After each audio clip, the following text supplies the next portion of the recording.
मंच पे बैठे हुए पंजाब के हरमन प्यारे मुख्यमंत्री मान साहब, पंजाब के आम आदमी पार्टी के प्रभारी और दिल्ली के पूर्व उप मुख्यमंत्री मनीष सिसोदिया जी, पंजाब के शिक्षा मंत्री हरजोत बैंस साहब, स्टेज पे बैठे हुए सभी अधिकारीगण, आज यहाँ पे आए हुए सभी chancellors, vice chancellors, deans, professors और सभी स्टूडेंट्स, आप सब लोगों को मेरा नमस्कार, सबको मेरी प्यार भरी सत श्री अकाल।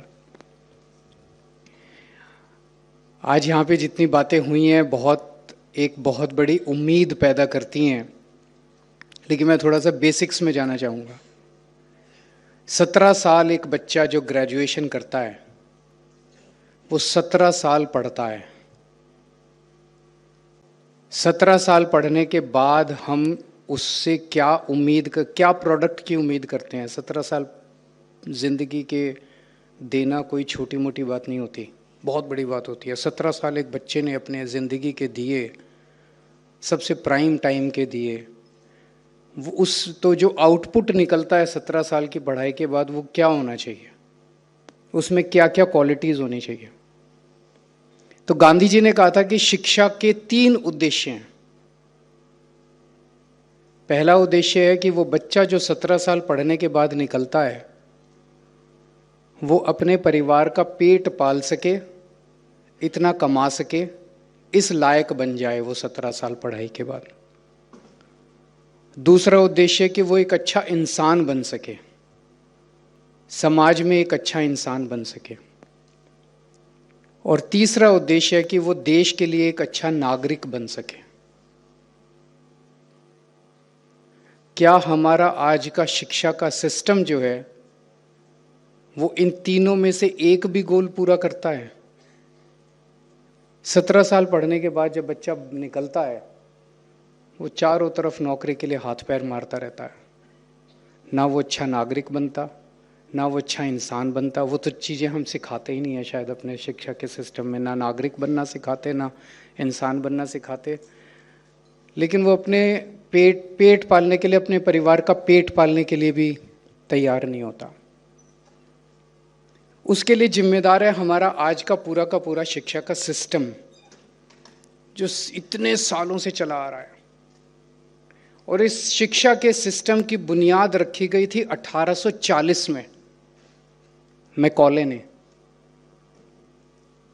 मैकॉले के आने के पहले रैंडम इधर उधर कई सारी चीज़ें पढ़ने को मिलती है कि हमारे देश का जो एजुकेशन सिस्टम था, मैं ये नहीं कहूँगा बेस्ट था, लेकिन उस वक्त दुनिया का बेस्ट सिस्टम था। हर गांव के अंदर एक भी गांव ऐसा नहीं था जहाँ स्कूल नहीं था। गुरुकुल कहते थे। हर गांव में स्कूल था। टीचर की खूब इज्जत होती थी। आज तो टीचर्स की इज्जत ही नहीं होती हमारे समाज में। टीचर सबसे इंपॉर्टेंट माना जाता था समाज के अंदर।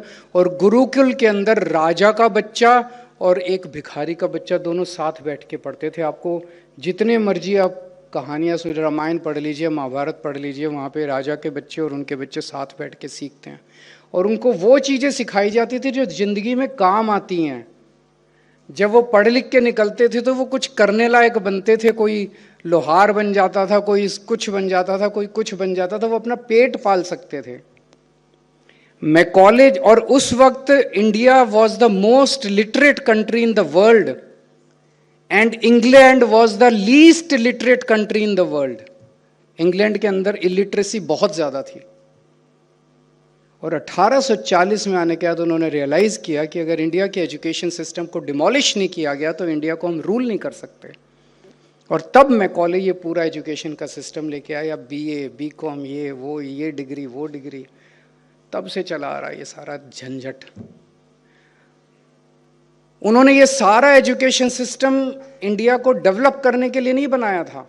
ये सारा एजुकेशन सिस्टम क्लर्क पैदा करने के लिए बनाया था, जो कि ब्रिटिश साम्राज्य के लिए क्लर्क पैदा करेगा। और ब्रिटिश साम्राज्य इन क्लर्कों को इस्तेमाल करके, पढ़े लिखे क्लर्कों को इस्तेमाल करके अपना काम चलाएगा। अनफॉर्चुनेटली आज़ादी के बाद हम लोगों ने अपना एजुकेशन सिस्टम नहीं बदला और आज भी वही एजुकेशन सिस्टम चला रहा है। हम क्लर्क पैदा कर रहे हैं, डिग्रियां ले लेके घूम रहे हैं, बीए, एमए, ये वो, बीकॉम, बीएससी। नौकरी नहीं मिल रही, नौकरी ढूंढते फिर रहे हैं। और अभी जो श्रुति मैडम ने बोला वो बिल्कुल सही बोला। मान साहब ने भी बोला अगर प्रधानमंत्री के भी पेपर होना तो सारे, जैसे हम तो राजनीति में हैं, जब मैं राजनीति में आया इनकम टैक्स में मैं जॉइंट कमिश्नर होता था, नौकरी छोड़ी राजनीति में आया, बहुत मेरे सारे बैचमेट्स को लगता था कि पागल हो गया, इसका दिमाग सनक गया। कई कई दिनों तक मेरे कई बैचमेट्स ने मेरे से बात ही नहीं की। हम एक ही बिल्डिंग में रहते थे, IRS की बिल्डिंग थी, मेरी वाइफ भी IRS ही थी, एक ही बिल्डिंग में लिफ्ट में मिल जाते थे, मुंह मोड़ लेते थे मेरे से, क्योंकि सबको लगता था पागल है। जब राजनीति में आए, राजनीति में अचानक चीफ मिनिस्टर बन गए, सक्सेसफुल हो गए। अब हम लोगों को, यूथ को बोलते हैं आओ राजनीति में आओ, देश आपको संभालना है, कोई नहीं आता। क्यों? कोई अपनी कंफर्टेबल नौकरी छोड़ना नहीं चाहता। No one wants to take a risk. एक अच्छी खासी नौकरी है, सुबह 9 बजे जाओ, 5 बजे आ जाओ, बच्चे पाल लो। ये सबसे बड़ा इस शिक्षा का हमारा वो है, ड्रॉबैक है कि हमने एक 17 साल के अंदर ऐसा बच्चों के अंदर वो भर दिया, रटो पेपर दो, रटो पेपर दो, अगले उसमें चले जाओ, फिर रटो, फिर पेपर दो, फिर अगले चले। वो ना रिस्क लेने के लिए तैयार है, ना कुछ करने के लिए तैयार है, ना आगे बढ़ने के लिए तैयार है। इसको ये ऐप तोड़ेगा। मैं प्रथम को ये कहना चाहता हूँ कि और कुछ हो या ना हो, अगर इस ऐप की लत पड़ गई, जैसे मुझे वो लड़की जो कंटेंट बनाने वो जिस तरह से पैशन के साथ बोल रही थी, और जिस तरह से दिल्ली के अंदर हमने एक बिजनेस ब्लास्टर्स प्रोग्राम शुरू किया था 11वीं और 12वीं के बच्चों को बिजनेस के लिए तैयार करने के लिए। 2.5 लाख बच्चे 12वीं क्लास में पढ़ते थे, 2.5 लाख की लगभग 50,000 टीम्स बनी थी, और हर बच्चा एक ना एक आइडिया के ऊपर काम कर रहा था, एक ना एक आइडिया के ऊपर काम कर रहा था।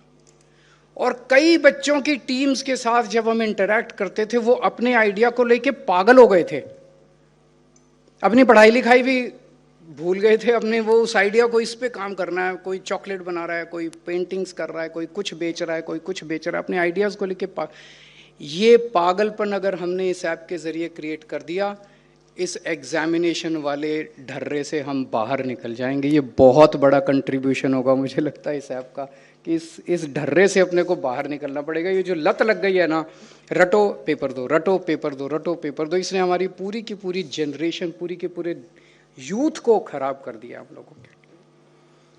तो एक तो ये, दूसरा ये सपना देगा आपको।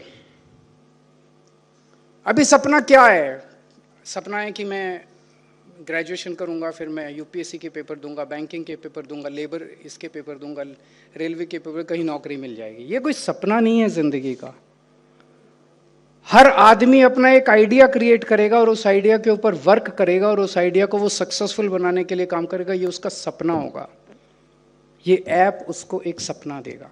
ये बहुत बड़ी बात है। एग्जाम की साइकोलॉजी से बाहर निकालेगा। और सबसे खूबसूरत चीज़ ये है इसके ऐप की, जितने पैसे कमाओगे उतने नंबर मिलेंगे। आपको पेपर देके, एग्जाम देके नंबर नहीं मिलेंगे। आप पैसे भी कमाओ और नंबर भी मिलेंगे। ऐसे ही है ना, जितने पैसे कमाओगे, 10,000 रुपये कमाओगे उतने नंबर मिलेंगे, 15,000 कमाओगे उतने नंबर मिलेंगे। पैसे कमाओ और नंबर लो। बहुत खूबसूरत। इसमें एक चीज़ डालनी पड़ेगी, इसमें किसी ना किसी तरह से हम लोगों को, बच्चों को एक्सीलेंस के लिए, मैं जिस भी फील्ड में, वो बच्ची कॉफ़ी तैयार करना चाहिए, you have to produce the best coffee in the country. ये आपका मिशन होना चाहिए, not just producing run of the mill coffee. केवल प्रॉफिट, इतना प्रॉफिट, इसमें घर चल जाएगा, that should not be your aim. आपको बेस्ट कॉफ़ी, आपकी ब्रांड जो है वो बेस्ट होनी चाहिए। सो वो एक पैशन अपने को क्रिएट करना पड़ेगा। I have to be the best in the country, in my area. ये हम लोगों को। और मैं समझ रहा था पंजाब के लोग, दे आर बॉर्न एंटरप्रेन्योर्स। एक चुटकुला चलता है कि किसी टाइम अगर चांद के ऊपर लाइफ हुई, कॉलोनी बसी, तो वहाँ सबसे पहले एक पंजाबी ढाबा खुलेगा। तो शायद इस ऐप को ट्राई करने के लिए पंजाब से अच्छी जगह नहीं हो सकती थी। शायद खोल ही रखा हो, अभी पता नहीं। तो इस ऐप को ट्राई करने के लिए और एक्सपेरिमेंट करने के लिए और सक्सेसफुल करने के लिए पंजाब से अच्छी जगह नहीं हो सकती थी। मैं उम्मीद करता हूँ बड़े बड़े यूनिकॉर्न निकलेंगे इसमें से, गूगल निकलेगा, एप्पल निकलेगा, IBM निकलेगा, लेकिन हमारा मकसद केवल वो नहीं है। हमारा मकसद है छोटे छोटे छोटे छोटे बहुत सारे ढेर सारे बिजनेसेस खुलें। वी शुड नॉट, इसकी असेसमेंट जो है ऐप की कितने यूनिकॉर्न्स बने उससे नहीं होनी चाहिए। हमारी असेसमेंट ये होनी चाहिए कि कितने सक्सेसफुल वेंचर्स खुल गए, कितने सक्सेसफुल स्टार्टअप्स इस ऐप के जरिए खुले। अगर ये ऐप सक्सेसफुल हो जाता है, और भगवान करे हो, I am keeping my fingers crossed, अगर ये ऐप सक्सेसफुल हो जाता है और पूरे देश में जाता है, ये हमें चाइना से compete करने के लिए तैयार करेगा। ये मैं कोई ऐसे ही हवा में बात नहीं कर रहा, मैं बहुत सोच रहा था अभी बैठ के। चाइना में, आप में से बहुत सारे लोग हैं जो चाइना गए होंगे, वहां से चाइना से जो लोग आते हैं वो क्या कहते हैं, यार वहां कोई भी स्पेसिफिकेशंस लेके चले जाओ आपको वो प्रोडक्ट बना के दे देते हैं। यार वहां पे कोई भी प्राइस लेके चले जाओ कि मेरे को इतने का प्रोडक्ट चाहिए, वो उतने का प्रोडक्ट बना के दे देते हैं। वहां गली गली के अंदर एंटरप्रेन्योर्स बैठे हुए, हमारे यहां नहीं है। अगर इस ऐप ने ढेर सारे एंटरप्रेन्योर्स क्रिएट कर दिए तो मुझे लगता है कि हम चाइना से compete करने हैं। और भी कई चीज़ें करनी पड़ेगी, इंफ्रास्ट्रक्चर भी क्रिएट करना पड़ेगा, पॉलिसीज़ भी ठीक करनी पड़ेगी। पंजाब के अंदर कर रहे हैं, पंजाब के अंदर पिछले 7-8 महीने के अंदर जिस तरह से इंडस्ट्री के ऊपर काम हुआ है, इंफ्रास्ट्रक्चर क्रिएट हुआ है, पॉलिसीज़ चेंज हुई हैं, हम उस दिशा में भी काम कर रहे हैं। लेकिन अंत पंत में एंटरप्रेन्योर्स तो चाहिए, एंटरप्रेन्योर्स होंगे, कुछ काम करने वाले होंगे, तभी तो। ये मुझे लगता है ये ऐप के अंदर इतनी बड़ी पोटेंशियल है कि अब ये ऐप जो है ये केवल कॉलेजेस तक लिमिटेड है, यूनिवर्सिटीज़ तक लिमिटेड है। अभी बताया गया कि शायद 20 यूनिवर्सिटीज़ और कुछ ITIs के अंदर है, और 2027-28 में सारी यूनिवर्सिटीज़ में चला जाएगा।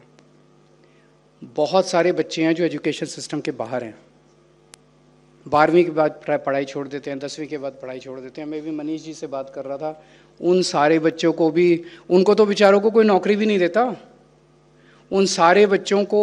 और वो सबसे बड़े एंटरप्रेन्योर्स हैं, वो कुछ ना कुछ कर रहे हैं, कुछ ना कुछ कर रहे हैं अपने अपने। एक चाय वाला भी एंटरप्रेन्योर है, एक रिक्शे वाला भी एंटरप्रेन्योर है, एक हर आदमी जो काम कर रहा है वो एंटरप्रेन्योर। अगर हम किसी तरह से एक मॉड्यूल बना के, प्रथम if you can work on it, एक मॉड्यूल बना के गांव के बच्चों की कैपेसिटी को एनहेंस कर सकें, उनको, वो कर तो रहे हैं कुछ ना कुछ, अगर उनको और अच्छा बिजनेस बनाना सिखा सकें, मुझे लगता है कि पूरे पंजाब के अंदर हम खुशहाली का माहौल ले आएंगे। आज बहुत अच्छा लगा। I am still going back with my fingers crossed, praying to God कि भाई ये ऐप बिल्कुल सक्सेसफुल हो। इसमें बहुत रेवोल्यूशनरी पोटेंशियल है, बहुत बड़ा सपना देख के इस ऐप को बनाया गया है, और मैं उम्मीद करता हूँ कि ये ज़रूर सक्सेसफुल होगा। Thank you so much.